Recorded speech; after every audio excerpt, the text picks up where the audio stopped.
দুদিন আগত নগাঁও মৃত্যুঞ্জয় মন্দিৰত গৈছিলোঁ। তাৰ পৰা উভতি আহোঁতে ভাবিলোঁ এপাক গুৰুজনাৰ জন্মস্থানত নোযোৱা কেনেকৈ থাকোঁ।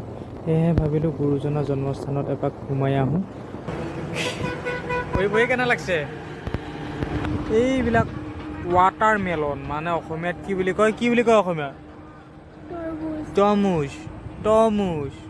কিবা মাত্ৰ ষ্ট্ৰবেৰী ৱাটাৰ মেলন কিবা। এইটো আপোনাৰ ঢিং ৰোড গৈছে, এইটো ঢিং ৰোড।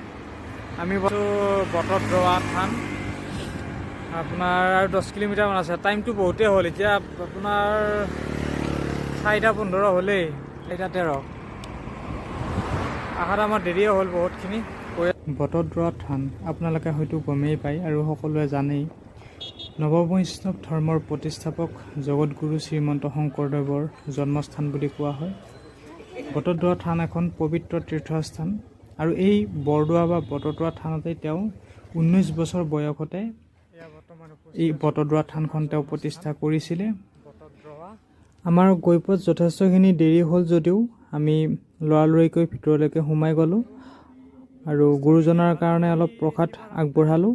তাৰপিছত যিহেতু ইয়াতে মেইন মন্দিৰত ভিতৰলৈকে সোমাবৰ কাৰণে ট্ৰেডিশ্যনেল যিটো সাজপাৰ সেইটো পিন্ধিব লাগে, অৰ্থাৎ ধুতি পাঞ্জাবী আৰু ছোৱালী বা তিৰোতাসকলে বা মহিলাসকলে চাদৰ মেখেলা। এইবাৰো চাদৰ মেখেলা পিন্ধি আছে, গতিকে এই ভিতৰলৈ গৈ কিনে সেৱা কৰিব পাৰিব। আৰু মই যিহেতু কুৰ্তা পিন্ধিছোঁ কিন্তু ধুতি পিন্ধা নাই, সেয়েহে মই বাহিৰৰ পৰাই এই গুৰুজনাক ইয়াৰ পৰাই প্ৰণাম জনালোঁ। ভাল লাগিল নে আহি কিনে?